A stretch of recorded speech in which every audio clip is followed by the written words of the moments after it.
تمام.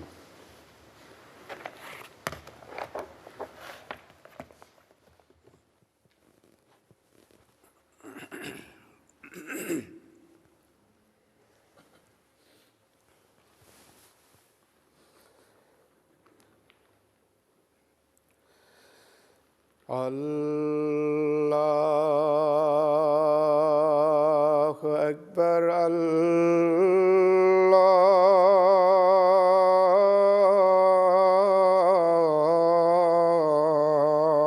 اکبر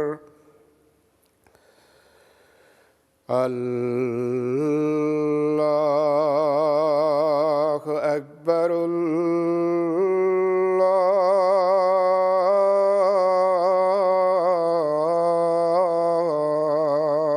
اکبر. اشہد ان لا الہ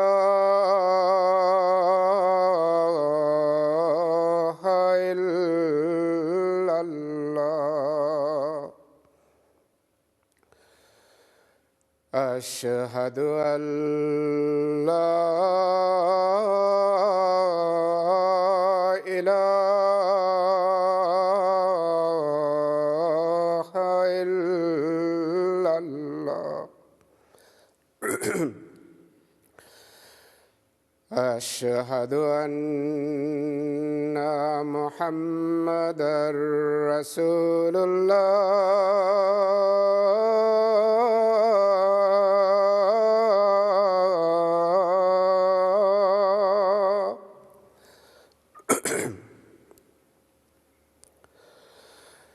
اشہد ان محمدًا رسول اللہ. حی علی الصلاۃ.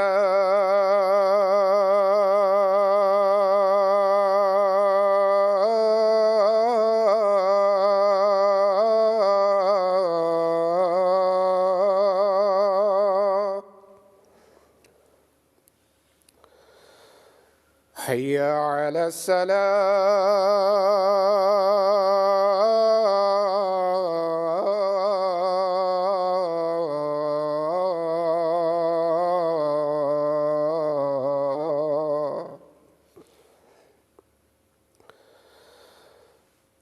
حی علی الفلاح.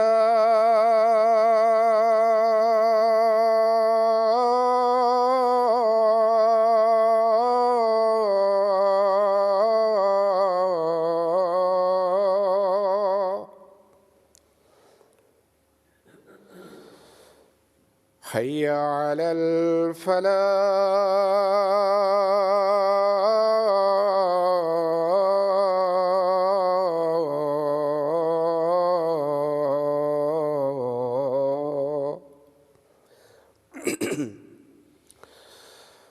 اللہ اکبر اللہ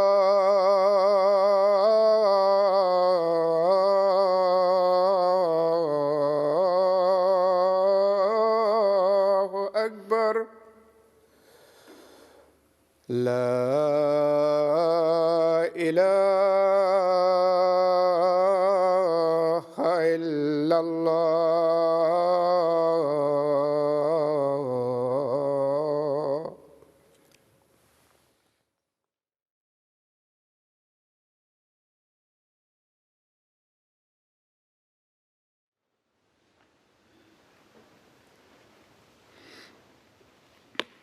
السلام علیکم ورحمۃ اللہ.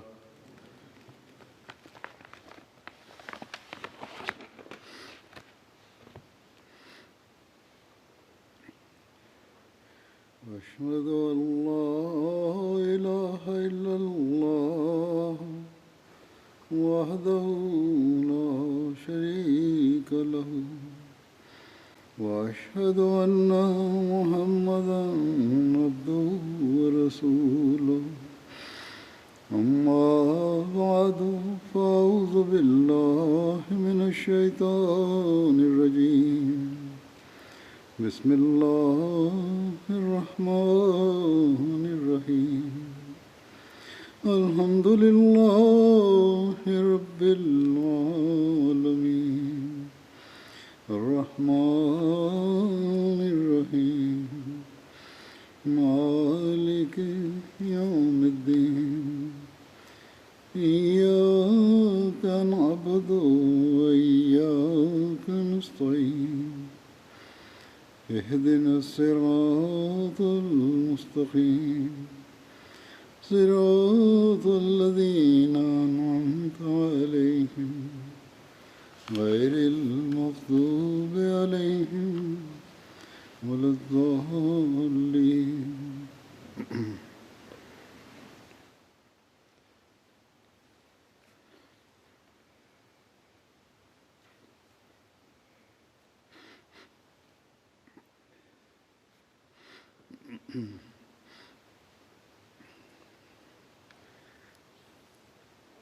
صحابہ کی پہلی حالت اور اسلام قبول کرنے کے بعد انقلاب جو ان کی حالتوں میں آیا اس کا ذکر کرتے ہوئے حضرت مسلم موعود رضی اللہ عنہ نے ایک مثال حضرت عمر کی بھی دی ہے. یہ مثال کو میں پہلے ذکر کر چکا ہوں لیکن یہاں اس حوالے سے بیان کر دیتا ہوں. آپ نے لکھا، فرمایا دیکھو صحابی کس طرح رسول کریم صلی اللہ علیہ وسلم کے صحابہ بنے اور کس طرح انہوں نے بڑے بڑے درجے حاصل کیے. اسی طرح کہ کوشش کی ورنہ یہ وہی لوگ تھے جو رسول کریم صلی اللہ علیہ وسلم کے جانی دشمن تھے اور آپ کو گالیاں دیتے تھے. حضرت عمر رضی اللہ عنہ جو حضرت صلی اللہ علیہ وسلم کے بعد دوسرے خلیفہ ہوئے، ابتدا میں حضرت صلی اللہ علیہ وسلم کے ایسے سخت دشمن تھے کہ آپ کو قتل کرنے کے لیے گھر سے نکلے تھے. راستے میں ایک شخص ملا جس نے پوچھا کہاں جا رہے ہو؟ انہوں نے کہا محمد صلی اللہ علیہ وسلم کو قتل کرنے جاتا ہوں. اس نے کہا پہلے اپنی بہن اور بہنوئی کو قتل کر لو جو مسلمان ہو گئے ہیں، پھر محمد صلی اللہ علیہ وسلم کو مارنا. یہ سن کر وہ غصے سے بھر گئے اور اپنی بہن کے گھر کی طرف روانہ ہو گئے. آگے جا کر دیکھا تو دروازہ بند تھا اور ایک شخص قرآن کریم سنا رہا تھا اور ان کی بہن اور بہنوئی سن رہے تھے. اس وقت تک پردے کا حکم نازل نہ ہوا تھا، اس لیے وہ صحابی اندر گھر میں بیٹھے تھے. حضرت عمر نے دروازہ کھٹکھٹایا اور کہا کھولو. ان کی آواز سن کر اندر والوں کو ڈر پیدا ہوا کہ مار دیں گے، اس لیے انہوں نے دروازہ نہ کھولا. حضرت عمر نے کہا اگر دروازہ نہ کھولو گے تو میں توڑ دوں گا. اس پر انہوں نے قرآن کریم سنانے والے مسلمان کو چھپا دیا اور بہنوئی بھی چھپ گیا. صرف بہن نے سامنے آ کر دروازہ کھولا. حضرت عمر نے پوچھا بتاؤ کیا کر رہے تھے اور کون شخص تھا جو کچھ پڑھ رہا تھا؟ انہوں نے ڈر کے مارے ٹالنا چاہا. حضرت عمر نے کہا جو پڑھ رہے تھے مجھے سناؤ. ان کی بہن نے کہا آپ اس کی بے ادبی کریں گے، اس لیے خواہ ہمیں جان سے مار دیں ہم نہیں سنائیں گے. انہوں نے کہا نہیں میں وعدہ کرتا ہوں کہ بے ادبی نہیں کروں گا، یعنی قرآن کریم کی بے ادبی نہیں کروں گا. اس پر انہوں نے قرآن کریم سنایا جسے سن کر حضرت عمر رو پڑے اور دوڑے دوڑے رسول کریم صلی اللہ علیہ وسلم کے پاس گئے. تلوار ہاتھ میں ہی تھی. رسول کریم صلی اللہ علیہ وسلم نے انہیں دیکھ کر کہا عمر یہ کیا بات کب تک رہے گی؟ یہ سن کر وہ رو پڑے اور کہا میں نکلا تو آپ کے مارنے کے لیے تھا لیکن خود شکار ہو گیا ہوں. تو یہ خلاصہ ہے اس ساری لمبے واقعہ کا جو پہلے بیان ہو چکا ہے. مسلم فرماتے ہیں تو پہلے یہ حالت تھی جسے انہوں نے ترقی کی. پھر یہی صحابہ تھے جو پہلے شراب پیا کرتے تھے، آپس میں لڑا کرتے تھے، اور صحابہ کا بھی ذکر ہے، اور کئی قسم کی کمزوریاں ان میں پائی جاتی تھیں. لیکن جب انہوں نے حضرت صلی اللہ علیہ وسلم کو قبول کیا اور دین کے لیے ہمت اور کوشش سے کام لیا تو نہ صرف خود ہی اعلیٰ درجے پر پہنچ گئے بلکہ دوسروں کو بھی اعلیٰ مقام پر پہنچانے کا باعث ہو گئے. وہ پیدا ہی صحابی نہیں ہوئے تھے، بلکہ اسی طرح کے تھے جس طرح کے اور تھے، مگر انہوں نے عمل کیا اور ہمت دکھائی تو صحابی ہو گئے۔ آج بھی اگر ہم ایسا ہی کریں تو صحابی بن سکتے ہیں۔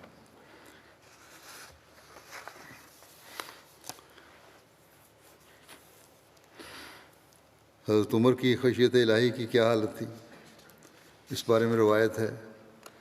حضرت عمر فرماتے ہیں کہ اگر دریائے فرات کے کنارے کوئی بکری بھی ضائع ہو کر مر گئی تو مجھے ڈر ہے کہ اللہ تعالیٰ مجھ سے قیامت کے دن اس کے بارے میں سوال کرے گا۔ ایک روایت میں اس طرح بیان ہوا ہے کہ حضرت عمر نے فرمایا کہ اگر دریائے فرات کے کنارے کوئی اونٹ بھی ضائع ہو کر مر گیا تو مجھے ڈر ہے کہ اللہ تعالیٰ مجھ سے اس کے بارے میں سوال کرے گا۔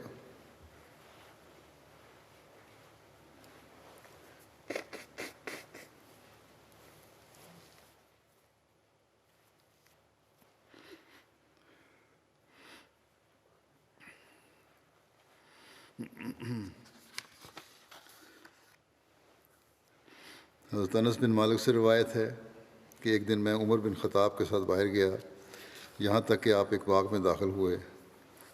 میرے اور آپ کے درمیان ایک دیوار حائل تھی، آپ باغ کے اندر تھے۔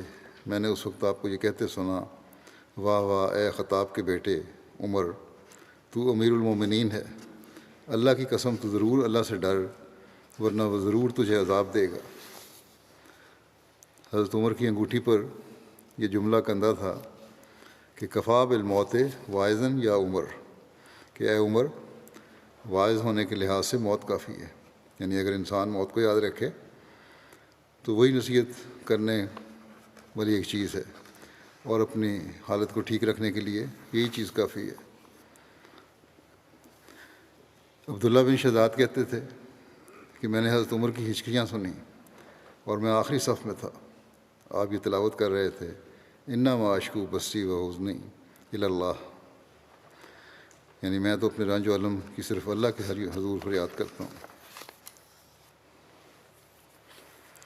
اس روایت کو ایک خطبے میں حضرت مسیح رابع نے بیان فرمایا تھا، اور اس کی تفصیل کچھ اپنے الفاظ میں بھی اس طرح بیان کی تھی کہ حضرت عبداللہ بن شداد کہتے ہیں کہ حضرت عمر ایک دفعہ نماز پڑھا رہے تھے اور میں آخری صف میں تھا، لیکن حضرت عمر کی گریہ وزاری کی آواز سن رہا تھا۔ وہ یہ تلاوت کر رہے تھے، انما اشکو بسی و حسنی الی اللہ، کہ میں تو اپنے اللہ ہی کے سامنے اپنے سارے دکھ رویا کروں گا، کسی اور کے سامنے مجھے ضرورت نہیں ہے۔ بس جو ذکر الہی میں گم رہتے ہیں ان کو خدا کے سوا کسی اور کا دربار ملتا ہی نہیں جہاں وہ اپنے غم اور دکھ روئیں اور اپنے سینوں کے بوجھ ہلکے کریں۔ یہ روایت کرنے والے کہتے ہیں کہ پچھلی صف میں تھا، وہاں تک مجھے حضرت عمر کے سینے کے گڑ گڑانے کی آواز آ رہی تھی۔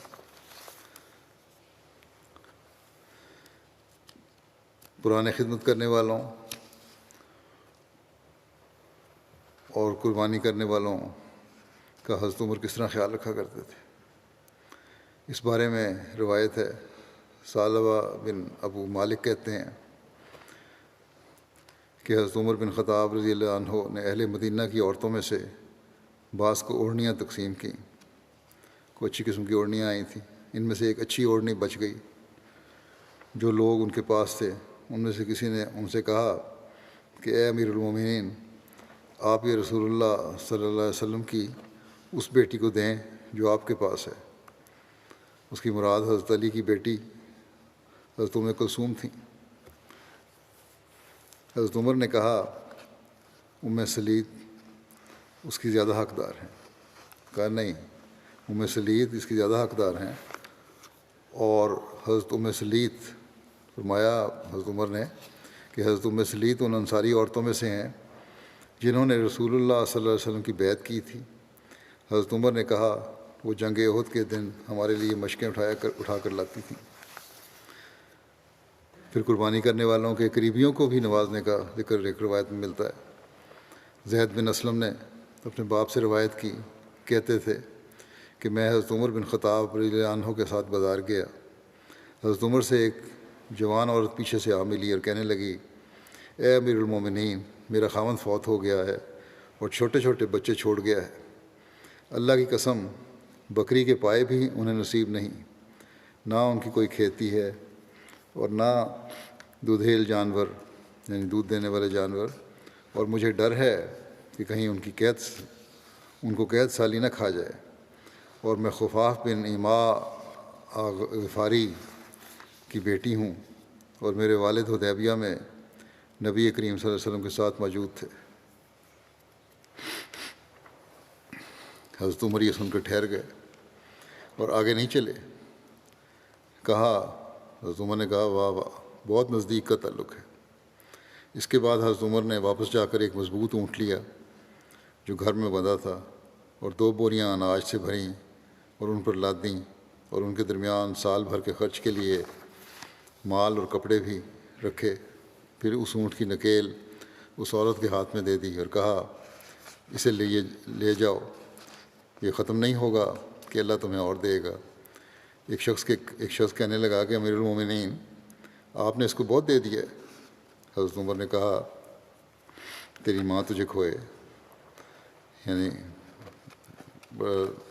ناراضگی کا اظہار کیا کہ اللہ کی قسم، میں تو اس کے باپ اور اس کے بھائی کو اب بھی دیکھ رہا ہوں کہ انہوں نے عرصے تک ایک قلعے کا محاصرہ کیے رکھا جسے انہوں نے آخر فتح کر لیا۔ پھر اس کے بعد صبح کو ہم نے ان دونوں کے حصے اپنے درمیان تقسیم کرنے لگے، یعنی وہ قلعہ ہم دونوں نے فتح کیا تھا جس کی غنیمت کا کل مسلمانوں کو ملی، گویا ہم نے ان کے حصے میں سے بانٹا۔ بس یہ وجہ ہے کہ اس کی حقدار بنتی ہے کہ اسے کچھ دیا جائے۔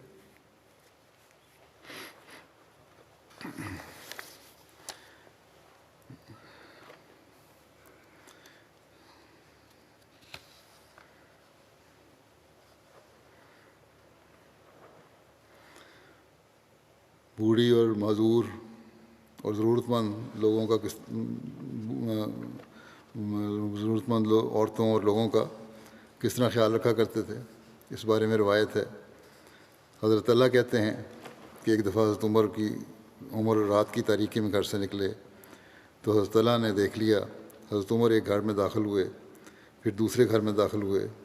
جب صبح ہوئی تو حضرت اللہ اس گھر میں گئے، وہاں ایک نابینا بڑھیا بیٹھی ہوئی تھی۔ ان گھروں میں سے ایک گھر میں گئے۔ حضرت اللہ نے اس سے پوچھا جو شخص تیرے پاس آتا ہے رات کو وہ کیا کرتا ہے؟ بڑھیا نے جواب دیا وہ کافی عرصے سے میری خدمت کر رہا ہے اور میرے کام کاج کو ٹھیک کرتا ہے اور میری گندگی دور کرتا ہے۔ یہ سن کر حضرت اللہ نے ندامت سے اپنے آپ کو کہا اے طلحہ، تیری ماں تجھے کھوئے۔ کتنے افسوس کی بات ہے کہ عمر کی لغزشوں کی کھوج میں ہے، یہاں تو معاملہ ہی کچھ اور ہے۔ رعایا کی خدمت کے یہ عظیم معیار تھے جو حضرت عمر نے قائم فرمایا۔ حضرت عمر کی لوگوں، ضرورت مندوں، عورتوں، بچوں کی ضروریات پوری کرنے کی بہت سی روایات ہیں کہ کس طرح اللہ تعالیٰ کا خوف رکھتے ہوئے آپ پوری کیا کرتے تھے اور کس طرح بے چین ہو جایا کرتے تھے۔ آپ جب دیکھتے تھے کہ کسی کی ضرورت پوری نہیں ہوئی اور آپ کی رعایا میں ہے وہ، تو بہت بے چین ہوتے تھے۔ بعض مثالیں میں گزشتہ ہفتوں کے جمعوں میں مختلف حوالوں سے پیش کر چکا ہوں۔ مثلاً کس طرح ایک موقع پر آپ نے جب رات کو ایک عورت سے اس کے بچے کی رونے کی وجہ پوچھی تو اس نے کہا کہ کیونکہ عمر نے دودھ پیتے بچوں کا راشن مقرر نہیں کیا، اس لیے میں بچے کو غذا کھانے کی عادت ڈالنے کے لیے دودھ نہیں دے رہی اور یہ بھوک سے رو رہا ہے۔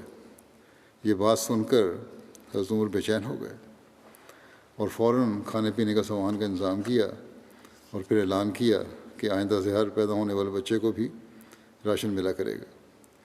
اسی طرح ایک موقع پر ایک مسافر خاتون جس کے پاس کھانے کا کچھ نہیں تھا اور رات کو اسے ڈیرا ڈالنا پڑا اور بچے بھوک سے رو رہے تھے، آپ کو جب رات کو اس کا علم ہوا تو فوراً اسٹور سے کھانے پینے کا سامان اٹھا کر اس تک پہنچایا اور بے چین ہو گئے۔ اور اس وقت تک آپ کو چین نہیں آیا جب تک کہ کھانا پکا کر اس بچوں کو کھلا کر انہیں آہستہ نہ دیکھ لیا۔ پھر آپ اس جگہ سے واپس ہوئے۔ حضرت مسلم موعود نے بیان کیا کہ حضرت عمر کو دیکھ لو، ان کے رعب اور دبدبہ سے ایک طرف دنیا کے بڑے بڑے بادشاہ کانپتے تھے، کیسر و کسریٰ کی حکومتیں لرزہ بر اندام تھیں، مگر دوسری طرف اندھیری رات میں ایک بدوی عورت کے بچوں کو بھوکا دیکھ کر عمر جیسا عظیم المرتبت انسان تلملا اٹھا، اور وہ اپنی پیٹھ پر آٹے کی بوری لاد کر اور گھی کا ڈبہ ہاتھ میں اٹھا کر ان کے پاس پہنچا، اور اس وقت تک واپس نہیں لوٹا جب تک کہ اس نے اپنے ہاتھ سے کھانا پکا کر ان بچوں کو نہ کھلا لیا اور اطمینان سے سو نہ گئے۔ پھر ایک واقعہ حضرت ابن عمر سے مروی ہے۔ حضرت عمر جب شام سے مدینہ لوٹ کر آئے تو لوگوں سے الگ ہو گئے تاکہ ان کے احوال معلوم کریں، یعنی اس قافلے سے الگ ہو گئے اور ایک طرف چلے گئے تاکہ لوگوں کے حوال معلوم کریں۔ تو آپ کا گزر ایک بڑھیا کے پاس سے ہوا جو اپنے خیمے میں تھی۔ آپ اس سے پوچھ گچھ کرنے لگے تو اس نے کہا، اے شخص، عمر نے کیا کیا؟ آپ نے کہا کہ وہ ادھر ہی تو ہے اور شام سے آ گیا ہے۔ تو اس عورت نے کہا کہ خدا اس کو میری طرف سے جزائے خیر نہ دے۔ آپ نے فرمایا، تجھ پر افسوس ہے، کیوں؟ یعنی تم ایسا کیوں کہتی ہو؟ اس نے کہا کہ جب سے وہ خلیفہ ہوا ہے آج تک مجھے اس کا کوئی عطیہ نہیں ملا، نہ کوئی دینار اور نہ درہم۔ حضرت عمر نے فرمایا، تجھ پر افسوس، اور عمر کو تیرے حال کی خبر کیسے ہو سکتی ہے؟ اس بڑھیا کو نہیں پتہ تھا کہ حضرت عمر ہیں، جب کہ تو ایسی جگہ بیٹھی ہوئی ہے، دور دراز علاقے میں جنگل کے قریب بیٹھی ہوئی ہے۔ تو اس نے کہا، سبحان اللہ۔ عورت کہنے لگی، سبحان اللہ، میں گمان نہیں کرتی کہ کوئی لوگوں پر والی بن جائے اور اس کو یہ خبر نہ ہو کہ اس کے آگے مشرق اور مغرب میں کیا ہے۔ تو عمر روتے ہوئے اس کی طرف متوجہ ہوئے اور یہ کہہ رہے تھے کہ ہائے عمر، ہائے کتنے دعوے دار ہوں گے، ہر ایک تجھ سے زیادہ دین کی سمجھ رکھنے والا ہے، اے عمر۔ پھر اس سے فرمایا حضرت عمر نے کہ تو اپنی مظلومیت کے حق کو اس کے ہاتھ کتنے میں بیچتی ہے کہ میں اس کو جہنم سے بچانا چاہتا ہوں۔ یعنی یہ کہا کہ حضرت عمر کو جہنم سے بچانا چاہتا ہوں، تو بتا کتنے میں بیچتی ہو اپنی مظلومیت کے حق کو۔ اس نے کہا کہ ہم سے مذاق نہ کر، خدا تجھ پر رحمت کرے۔ عورت نے کہا تو اس سے حضرت عمر نے فرمایا، یہ مذاق نہیں ہے۔ حضرت عمر اسے اصرار کرتے رہے یہاں تک کہ اس کے حق مظلومیت کو 25 دینار میں خرید لیا۔ ابھی یہ بات ہو رہی تھی کہ حضرت علی بن ابی طالب اور حضرت عبداللہ بن مسعود آ پہنچے اور ان دونوں نے کہا، السلام علیکہ یا امیر المومنین۔ اس پر عورت نے اپنا ہاتھ اپنے سر پر رکھا اور کہنے لگی کہ اللہ بھلا کرے، میں نے امیر المومنین کو ان کے سامنے برا بھلا کہہ دیا۔ تو اس سے امیر المومنین نے فرمایا، تجھ پر کوئی جرم نہیں، خدا تجھ پر رحم کرے۔ پھر حضرت عمر نے ایک چمڑے کا ٹکڑا مانگا کہ اس پر لکھیں، مگر نہ ملا۔ پھر اپنی چادر میں سے جس کو اوڑا ہوا تھا ایک ٹکڑا کاٹا اور لکھا، بسم اللہ الرحمن الرحیم، یہ اس کی دستاویز ہے جو عمر نے فلاں عورت سے آج کے دن تک اس کا حق مظلومیت 25 دینار میں خریدا ہے۔ جب سے وہ والی بنا ہے تو وہ اب اللہ کے سامنے محشر میں کھڑی ہو کر اگر دعویٰ کرے تو عمر اس سے بری ہے۔ علی بن ابی طالب اور عبداللہ بن مسعود اس پر گواہ ہیں۔ پھر وہ تحریر حضرت علی کو دے دی اور فرمایا کہ اگر میں تم سے پہلے دنیا سے گزر جاؤں تو اس کو میرے کفن میں رکھ دینا۔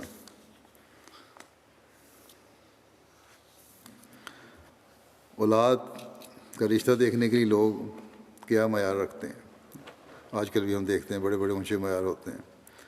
حضرت عمر کا کیا معیار تھا، اس بارے میں ایک روایت ہے، حضرت اسلم سے مروی ہے، جو حضرت عمر کے آزاد کردہ تھے، کہ بعض راتوں میں سے ایک رات میں نے امیر المومنین کے ساتھ مدینہ کی اطراف میں پھر رہا تھا۔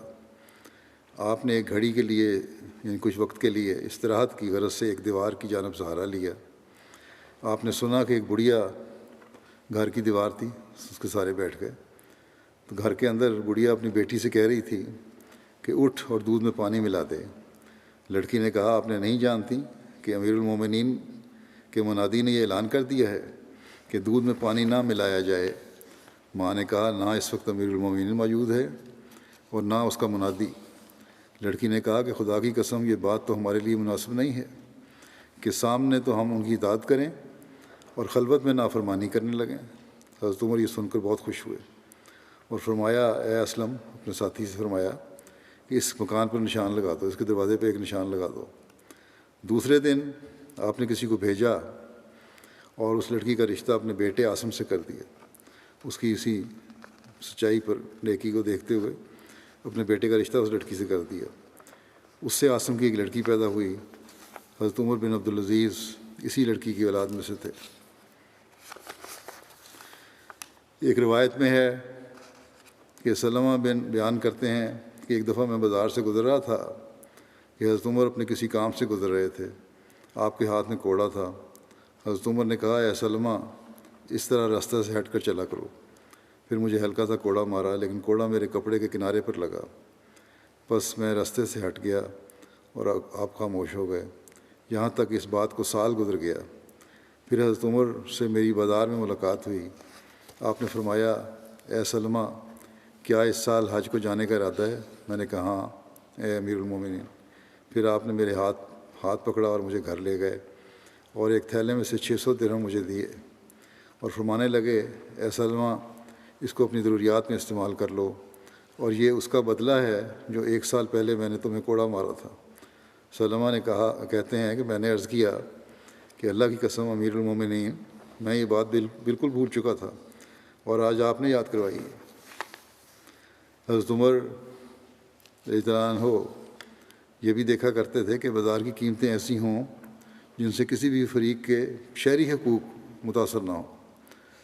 چنانچہ اسی بات کو بیان فرماتے ہوئے مسلم نے بیان کیا کہ شہری حقوق میں یہ بھی داخل ہے کہ لین دین کے معاملات میں خرابی نہ ہو۔ ہم دیکھتے ہیں کہ اسلام نے اس حق کو بھی نظر انداز نہیں کیا، چنانچہ اسلام نے بھاؤ کو بڑھانے اور مہنگا سودا کرنے سے روکا ہے۔ اسی طرح دوسروں کو نقصان پہنچانے اور ان کو تجارت میں فیل کرنے کے لیے بھاؤ کو گرا دینے سے بھی منع فرمایا ہے، جس طرح آج کل کی مارکیٹ میں یہ چلتا ہے۔ ایک دفعہ مدینہ میں ایک شخص ایسے ریٹ پر انگور بیچ رہا تھا جس ریٹ پر دوسرے دکاندار نہیں بیچ سکتے۔ حضرت عمر پاس سے گزرے تو انہوں نے اس شخص کو ڈانٹا، کیونکہ اس طرح باقی دکانداروں کو نقصان پہنچتا تھا۔ غرض اسلام نے سودا مہنگا کرنے سے بھی روک دیا اور بھاؤ کو گرا دینے سے بھی روک دیا، تاکہ نہ دکانداروں کو نقصان ہو اور نہ پبلک کو نقصان ہو۔ عامر بیان کرتے ہیں کہ ایک شخص حضرت عمر کے پاس آیا اور کہا کہ میری ایک بیٹی تھی جس کو جاہلیت میں زندہ درگور کر دیا گیا، لیکن میں نے اسے مرنے سے پہلے نکال لیا۔ جب وہ اسلام لے آئی تو اس پر اللہ تعالیٰ کی حدود میں سے ایک حد لگ گئی، غلط کام ہوا، اس کی وجہ سے حد لگ گئی، تو اس نے ایک چھری لی تاکہ اس سے اپنے آپ کو قتل کر دے۔ میں نے اسے پکڑ لیا جبکہ اس نے اپنی بعض رگوں کو کاٹ لیا تھا۔ پھر میں نے اس کا علاج کیا یہاں تک کہ وہ ٹھیک ہو گئی۔ پھر اس نے اچھی توبہ کی تو اسے توبہ کر لی۔ اے امیر المومنین، اب مجھے اس کے لیے نکاح کے پیغامات آ رہے ہیں، لڑکی کے رشتے آ رہے ہیں۔ کیا میں اس کے پہلے معاملے کے بارے میں بتایا کروں کہ کیا زندگی تھی، اس کی پہلی زندگی کیا تھی، کیا کچھ ہوتا رہا اس کے ساتھ اور کیا اس نے اپنے ساتھ کیا؟ حضرت عمر نے اس سے کہا، اس شخص سے کہا کہ اللہ تعالیٰ نے اس کے عیب پر پردہ ڈالا ہے اور تو اس کو ظاہر کرے گا؟ اللہ کی قسم اگر تو نے اس کے معاملے کے بارے میں کسی کو بھی بتایا تو میں تجھے پورے شہر والوں کے سامنے عبرت کا نشان بناؤں گا، بلکہ اس کا نکاح ایک پاک دامن مسلمان عورت کی طرح کر دو۔ بھول جاؤ باتوں کو۔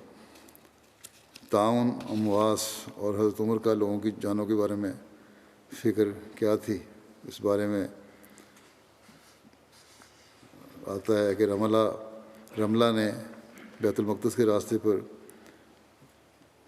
رملہ سے بیت المقدس کے راستے پر 6 میل کے فاصلے پر ایک وادی ہے جس کا نام امواس ہے۔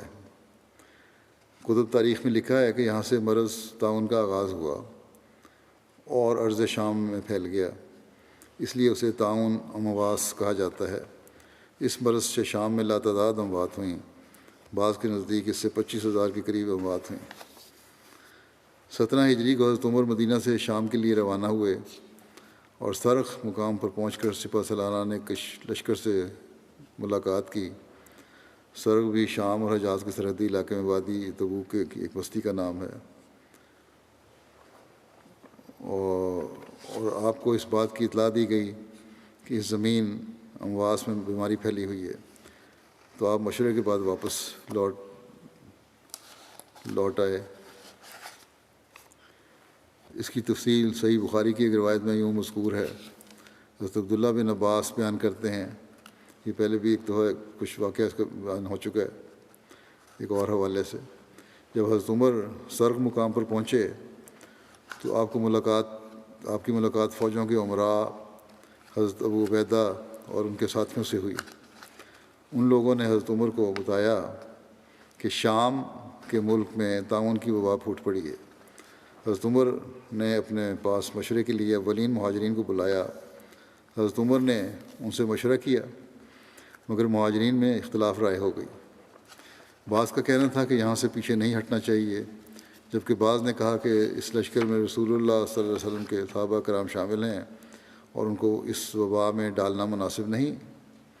حضرت عمر نے مہاجرین کو بھجوا دیا اور انصار کو بلایا، ان سے مشورہ لیا گیا، مگر انصار کی رائے میں بھی مہاجرین کی طرح اختلاف ہو گیا۔ حضرت عمر نے انصار کو بھجوایا اور پھر فرمایا قریش کے بوڑھے لوگوں کو بلاؤ جو فتح مکہ کے وقت اسلام قبول کر کے مدینہ آئے تھے۔ ان کو بلایا گیا۔ انہوں نے یک زبان ہو کر مشورہ دیا کہ ان لوگوں کے ساتھ لے کر واپس لوٹ چلیں اور وبائی علاقے میں لوگوں کو نہ لے کر جائیں۔ حضرت عمر نے لوگوں میں واپسی کا اعلان کر دیا۔ حضرت ابو عبیدہ نے اس موقع پر سوال کیا، کیا اللہ کی تقدیر سے فرار ممکن ہے؟ حضرت عمر نے حضرت ابو عبیدہ سے فرمایا، اے ابو عبیدہ، کاش تمہارے علاوہ کسی اور نے یہ بات کہی ہوتی۔ ہاں، ہم اللہ کی تقدیر سے فرار ہوتے ہوئے اللہ ہی کی تقدیر کی طرف جاتے ہیں۔ اگر تمہارے پاس اونٹ ہوں اور تم ان کو لے کر ایسی وادی میں اترو جس کے 2 کنارے ہوں، ایک سرسبز اور دوسرا خشک، تو کیا ایسا نہیں کہ اگر تم اپنے اونٹوں کو سرسبز جگہ پر چراؤ تو اللہ کی تقدیر سے ہے، اور اگر تم ان کو خشک جگہ پر چراؤ تو وہ بھی اللہ کی تقدیر سے ہی ہے۔ راوی کہتے ہیں کہ اتنے میں حضرت عبد الرحمن بن عوف بھی آ گئے، جو پہلے اپنی کسی مصروفیت کی وجہ سے حاضر نہیں ہو سکے تھے۔ انہوں نے عرض کیا کہ میرے پاس اس مسئلے کا علم ہے، میں نے رسول اللہ صلی اللہ علیہ وسلم کو یہ فرماتے ہوئے سنا ہے کہ جب تم کسی جگہ کے بارے میں سنو کہ وہاں کوئی وبا پھوٹ پڑی ہے تو وہاں مت جاؤ، اور اگر کوئی مرض کسی ایسی جگہ پر پھوٹ پڑے جہاں تم رہتے ہو تو وہاں سے فرار ہوتے ہوئے باہر مت نکلو۔ اس پر حضرت عمر نے اللہ کا شکر ادا کیا اور واپس لوٹ گئے۔ حضرت عمر مدینہ سے آئے تھے اور ابھی وبا والی جگہ پر نہیں پہنچے تھے، اس لیے اپنے ساتھیوں کو لے کر واپس آ گئے۔ لیکن حضرت ابو عبیدہ چونکہ فوجیوں کے سپہ سالار تھے اور پہلے سے ہی وبا والے علاقے میں مقیم تھے، اس لیے آپ اور مسلمان فوجیں تعاون زدہ علاقے میں رہیں، جو جہاں تھے وہیں رہے۔ مدینہ پہنچ کر حضرت عمر نے شام کے مسلمانوں کے متعلق سوچنا شروع کیا کہ انہیں تعاون کی تباہ کاریوں سے کیسے بچایا جائے۔ خاص طور پر حضرت عمر کو حضرت ابو عبیدہ کا بہت خیال تھا۔ ایک دن حضرت عمر نے حضرت ابو عبیدہ کو خط بھیجا کہ مجھے تم سے ایک ضروری کام ہے، اس لیے جب تمہیں یہ خط پہنچے تو فوراً مدینہ کے لیے روانہ ہو جانا۔ اگر خط رات کو پہنچے تو صبح ہونے کا انتظار نہ کرنا، اور اگر خط صبح پہنچے تو رات ہونے کا انتظار نہ کرنا۔ یہ محبت تھی آپ کی حضرت ابو عبیدہ سے۔ حضرت ابو عبیدہ نے جب وہ خط پڑھا تو کہنے لگے، میں امیر المومنین کی ضرورت کو جانتا ہوں، اللہ حضرت عمر پر رحم کرے، وہ اسے باقی رکھنا چاہتے ہیں جو باقی رہنے والا نہیں۔ نہیں، یہ تو اللہ جانتا ہے کہ میرے ساتھ کیا ہونا ہے۔ ابو عبیدہ نے سوچا، پھر اس خط کا جواب دیا کہ یا امیر المومنین، میں آپ کی منشا کو سمجھ گیا ہوں، مجھے نہ بلائیے، یہیں رہنے دیجیے۔ میں مسلمان سپاہیوں میں سے ایک ہوں، جو مقدر ہے وہ ہو کر رہے گا، میں ان سے کیسے منہ موڑ سکتا ہوں۔ حضرت عمر نے جب وہ خط پڑھا تو رو پڑے۔ حاضرین نے پوچھا کہ یا امیر المومنین، کیا حضرت ابو عبیدہ فوت ہو گئے؟ آپ نے فرمایا نہیں، لیکن شاید ہو جائیں۔ حضرت عمر نے اہل الرائے اصحاب کے مشورے کے بعد حضرت ابو عبیدہ کو لکھا کہ تم لوگوں کو نشیب میں لے کر اترے ہو، اس لیے کسی بلند اور پرفضا مقام پر چلے جاؤ، نیچی جگہ کے بجائے ذرا اونچی جگہ پہ چلے جاؤ۔ پہاڑی جگہ پر جہاں ذرا ہوا بھی صاف ہو۔ حضرت ابو عبیدہ ابھی اس حکم کی تعمیل کے متعلق فکر کر رہے تھے کہ طاعون نے ان پر وار کیا اور وہ فوت ہو گئے۔ حضرت ابو عبیدہ نے اپنے جانشین حضرت معاذ بن جبل کو نامزد کیا تھا، لیکن وہ بھی طاعون میں مبتلا ہو گئے اور ان کا انتقال ہو گیا۔ حضرت معاذ بن جبل نے اپنا قائم مقام حضرت عمر بن عاص کو بنایا تھا۔ آپ نے ایک تقریر کی اور فرمایا، یہ وبا جب پھوٹتی ہے تو آگ کی طرح پھیلتی ہے، پہاڑوں میں چھپ کر اپنی جانیں بچاؤ۔ آپ لوگوں کو لے کر وہاں سے نکلے اور پہاڑوں میں چلے گئے، یہاں تک کہ وبا کا زور ٹوٹ گیا اور گھٹتے گھٹتے بالکل ختم ہو گیا۔ حضرت عمر کو حضرت عمر بن عاص کی اس تقریر کا علم ہوا تو نہ صرف یہ کہ آپ نے اسے پسند فرمایا، بلکہ اسے اپنے اس حکم کی تعمیل قرار دیا جو آپ نے حضرت ابو عبیدہ کو بھیجا تھا۔ حضرت ابو عبیدہ بن جراح کے علاوہ حضرت معاذ بن جبل، حضرت یزید بن ابو سفیان، حضرت حارث بن ہشام اور حضرت سہیل بن عمر اور حضرت عتبہ بن سہیل اور ان کے علاوہ بھی دیگر معززین اس وبا سے فوت ہوئے تھے۔ طاعون امواس سے واپس آنے کا ذکر کرتے ہوئے ایک جگہ پر حضرت مسلم نے بھی بیان فرمایا ہے کہ لکھتے ہیں، بیان فرماتے ہیں کہ جب شام میں جنگ ہوئی اور وہاں طاعون پڑی، حضرت عمر وہاں خود تشریف لے گئے تاکہ لوگوں کے مشورے سے فوج کی حفاظت کا کوئی معقول انتظام کیا جائے۔ مگر جب بیماری کا حملہ تیز ہو گیا تو صحابہ نے عرض کیا کہ آپ کو یہاں ٹھہرنا مناسب نہیں، آپ واپس مدینہ تشریف لے جائیں۔ جب آپ نے واپسی کا ارادہ کیا تو حضرت ابو عبیدہ نے کہا، افرارن من قدر اللہ، کیا اللہ تعالیٰ کی تقدیر سے آپ بھاگتے ہیں؟ حضرت عمر نے فوراً جواب دیا، نعم نفر من قدر اللہ الی قدر اللہ، ہاں ہم اللہ کی، خدا تعالیٰ کی ایک تقدیر سے اس کی دوسری تقدیر کی طرف بھاگتے ہیں۔ غرض دنیاوی سامانوں کو ترک کرنا جائز نہیں، ہاں دنیاوی سامانوں کو دین کے تابع رکھنا چاہیے۔ حضرت عمر کی قبولیت دعا کے چند واقعات ہیں۔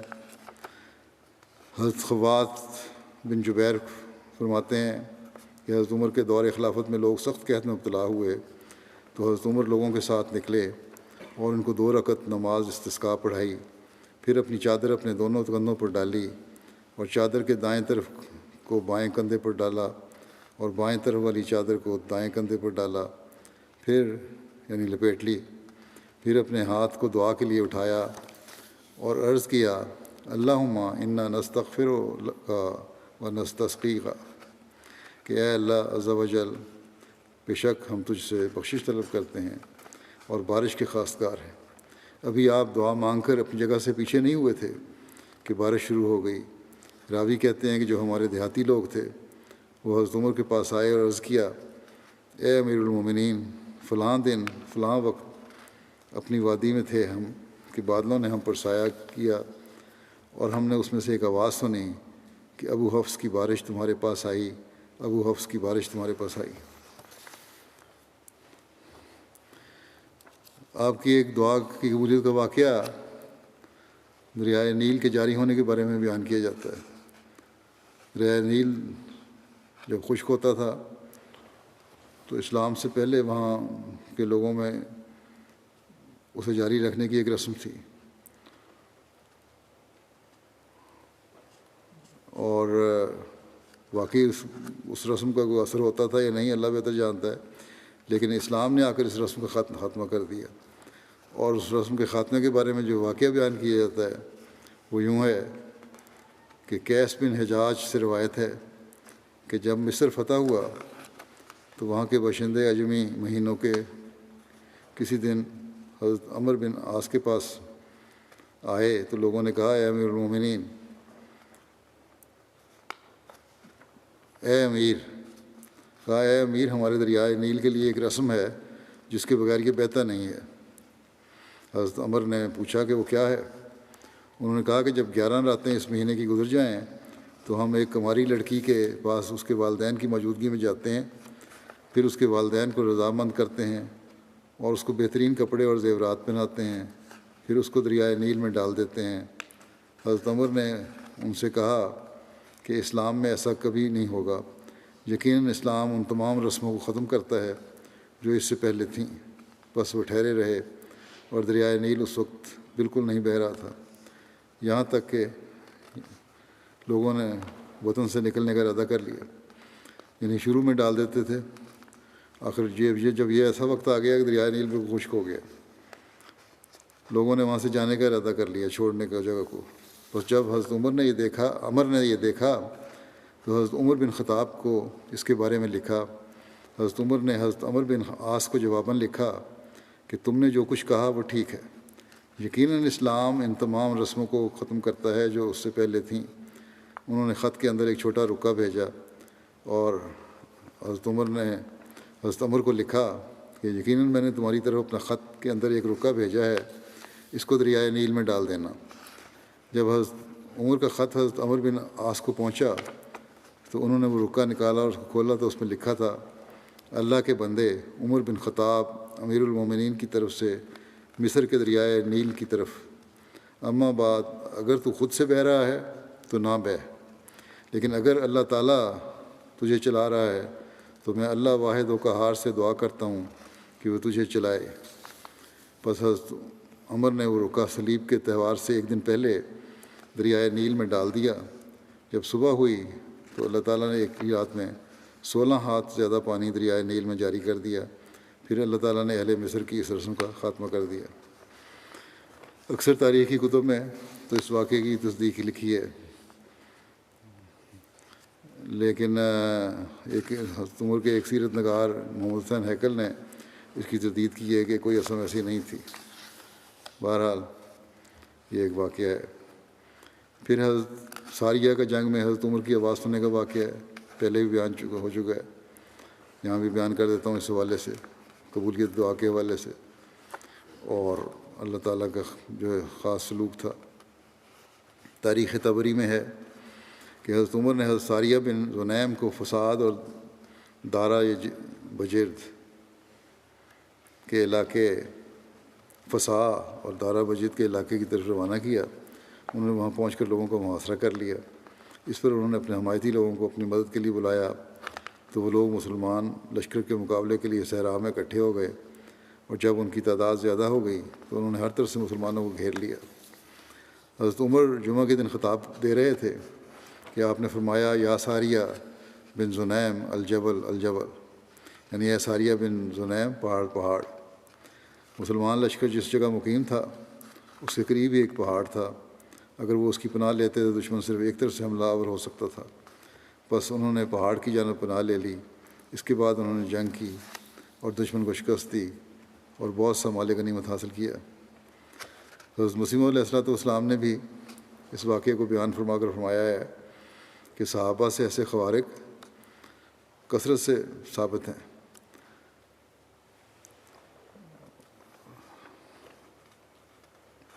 حضرت مسیح علیہ السلام کا جو مکمل اقتباس ہے وہ گزشتہ خطبے میں وہ بیان پڑھ چکا ہوں۔ بس دریائے نیل کے جاری کرنے والے واقعے کو بھی ہم دیکھیں تو بعید نہیں کہ وہ بھی صحیح واقعہ ہی ہو، جس کو بعض تاریخ دان صحیح نہیں مانتے۔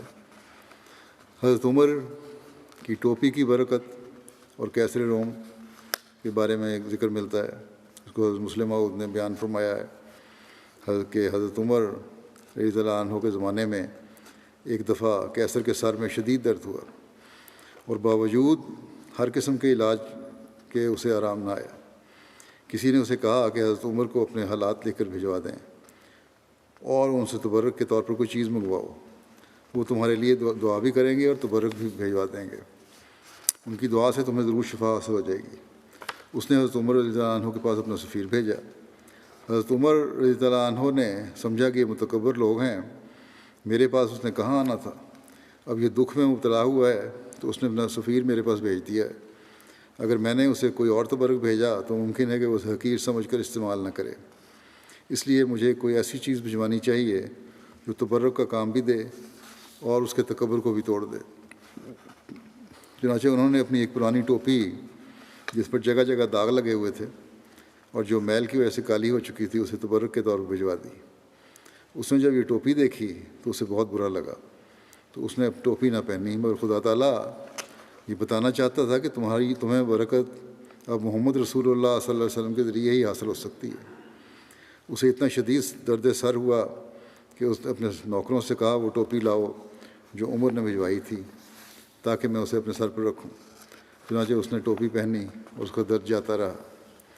کیونکہ اس کو ہر 8ویں 10ویں دن سر درد ہو جایا کرتا تھا، اس لیے پھر تو اس کا یہ معمول ہو گیا کہ وہ دربار میں بیٹھتا تو وہی حضرت عمر رضی اللہ عنہ کی میلی کچیلی ٹوپی اس نے اپنے سر پر رکھی ہوئی ہوتی۔ حضرت مسلم فرماتے ہیں کہ یہ نشان جو خدا تعالیٰ نے اسے دکھایا، اس میں ایک اور بات بھی مخفی ہے۔ اور رسول کریم صلی اللہ علیہ وسلم کے ایک صحابی کیسر کے پاس قید تھے، اور اس نے حکم دیا تھا کہ انہیں سور کا گوشت کھلایا جائے۔ وہ فاقے برداشت کرتے مگر سور کے قریب نہیں جاتے تھے۔ گو اسلام نے یہ کہا ہے کہ اضطرار کی حالت میں سور کا گوشت کھا لینا جائز ہے، مگر وہ کہتے تھے کہ میں صحابی ہوں، میں ایسا نہیں کر سکتا۔ جب کئی دن کے فاقوں کے بعد وہ مرنے کے لگتے تو کیسر انہیں روٹی دے دیتا۔ جب پھر انہیں کچھ طاقت آ جاتی تو پھر کہتا کہ انہیں سور کھلایا جائے۔ اس طرح نہ وہ انہیں مرنے دیتا نہ جینے۔ کسی نے اس سے کہا کہ تجھے یہ سر درد اس لیے ہے کہ تو نے اس مسلمان کو قید رکھا ہوا ہے، اور اب اس کا علاج یہی ہے کہ تم عمر سے اپنے لیے دعا کرواؤ اور ان سے کوئی تبرک منگواؤ۔ جب حضرت عمر رضی اللہ عنہ نے اسے ٹوپی بھیجی اور اس کے درد میں فاقہ ہو گیا تو وہ اس سے اتنا متاثر ہوا کہ اس نے اس صحابی کو بھی چھوڑ دیا۔ اب دیکھو کہاں کیسر ایک صحابی کو تکلیف دیتا ہے اور اللہ تعالیٰ اس کے سزا کے طور پر اس کے سر میں درد پیدا کر دیتا ہے۔ کوئی اور شخص اسے مشورہ دیتا ہے کہ عمر سے تبرک منگواؤ اور ان سے دعا کرواؤ، وہ تبرک بھیجتے ہیں اور کیسر کا درد جاتا رہتا ہے۔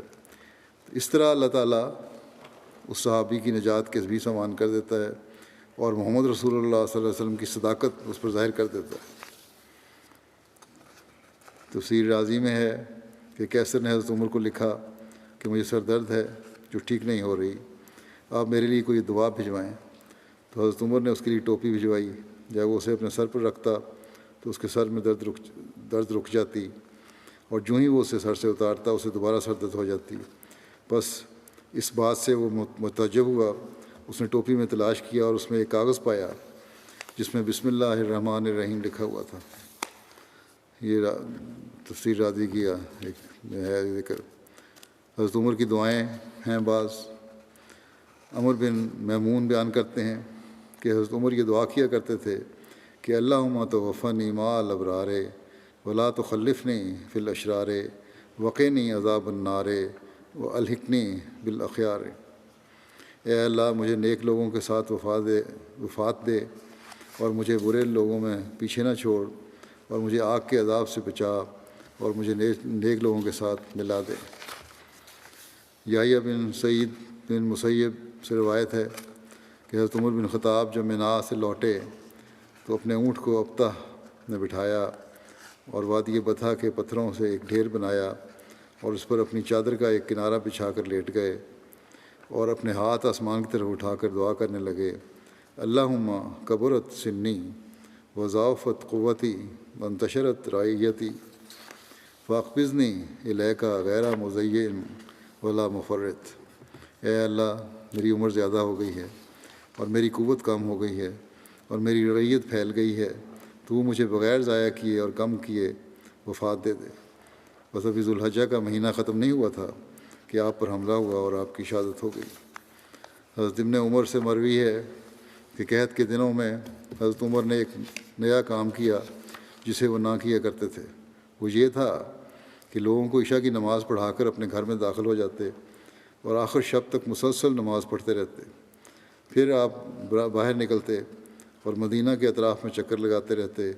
ایک رات سحری کے وقت میں نے ان کو یہ کہتے ہوئے سنا کہ اللہم لا تجعل ہلاک امت محمد علی یدی، اے اللہ میرے ہاتھوں محمد صلی اللہ علیہ وسلم کی امت کی ہلاکت میں نہ ڈالنا۔ حضرت خلیفۃ مسیح اول رضی اللہ عنہ بیان فرماتے ہیں کہ انسان کو چاہیے کہ اپنے خدا تعالیٰ کے واسطے خالصتاً عبادت کرے، پھر خواہ خلقت اس کو برا سمجھے یا بھلا، اس امر کی پرواہ نہیں ہونی چاہیے، اور اپنے ظاہر کو جان بوجھ کر برا بنانا حضرت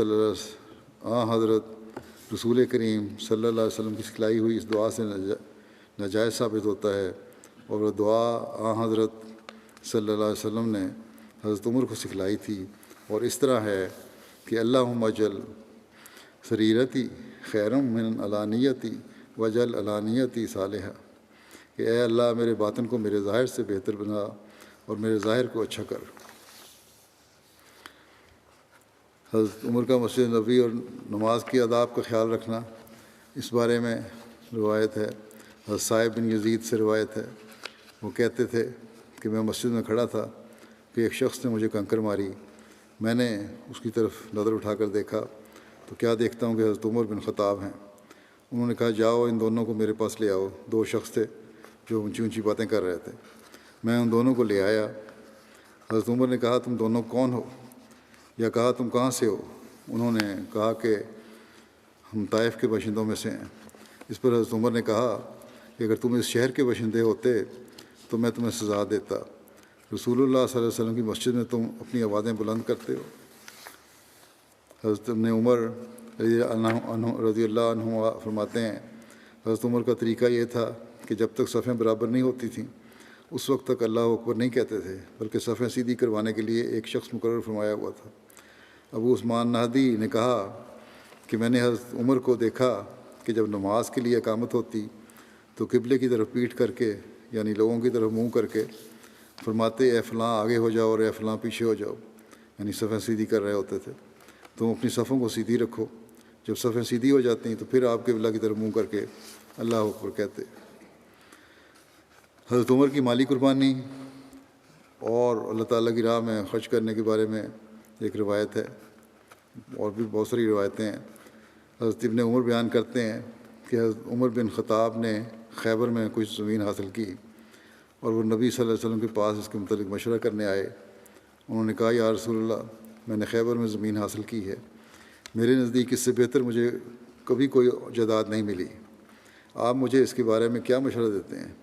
آپ نے فرمایا اگر تم چاہو تو اصل زمین وقف کر دو اور اس کی آمدنی غرباء پر خرچ کرو۔ نافع کہتے تھے کہ پھر حضرت عمر نے وہ صدقہ میں دے دی، اس شرط پر کہ نہ وہ بیچی جائے اور نہ کسی کو ہبہ کی جائے، نہ وہ رسا میں تقسیم کی جائے، اور انہوں نے وہ زمین محتاجوں اور رشتہ داروں غلاموں کے آزاد کرنے، اللہ کی راہ میں اور مسافروں اور مہمانوں کے لیے وقف کر دی، اور جو زمین کا نگران ہو اس کے لیے کوئی حرج نہیں کہ وہ اس میں سے دستور کے مطابق خود کھائے اور کھلائے، مگر مال کو جمع کرنے والا نہ ہو۔ جب بھی موقع آیا قربانی کرنے میں بڑھنے کی کوشش کی حضرت عمر نے۔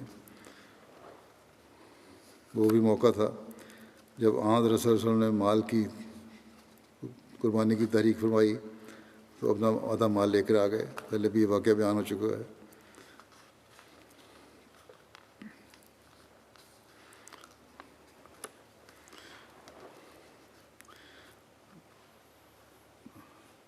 لیکن خشیت الہی کا یہ حال تھا کہ جب فوت ہونے لگے تو آنکھوں سے آنسو روان تھے، اور فرماتے تھے کہ میں کسی انعام کا مستحق نہیں ہوں، میں تو صرف یہ جانتا ہوں کہ سزا سے بچ جاؤں۔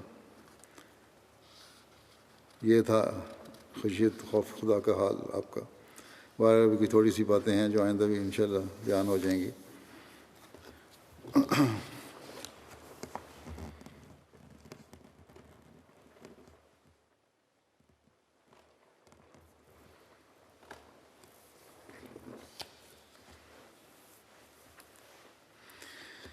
الحمد لله نحمده ونستعينه ونستغفره ونؤمن به ونتوكل عليه ونعوذ بالله من شرور أنفسنا ومن سيئات أعمالنا، من يهده الله فلا مضل له ومن يضلل فلا هادي له، ونشهد أن لا إله إلا الله ونشهد أن محمدا عبده ورسوله۔ عباد الله رحمكم الله، إن الله يأمر بالعدل والإحسان وإيتاء ذي القربى وينهى عن الفحشاء والمنكر والبغي يعظكم لعلكم تذكرون اذكروا الله يذكركم وادعوه يستجب لكم ولذكر الله أكبر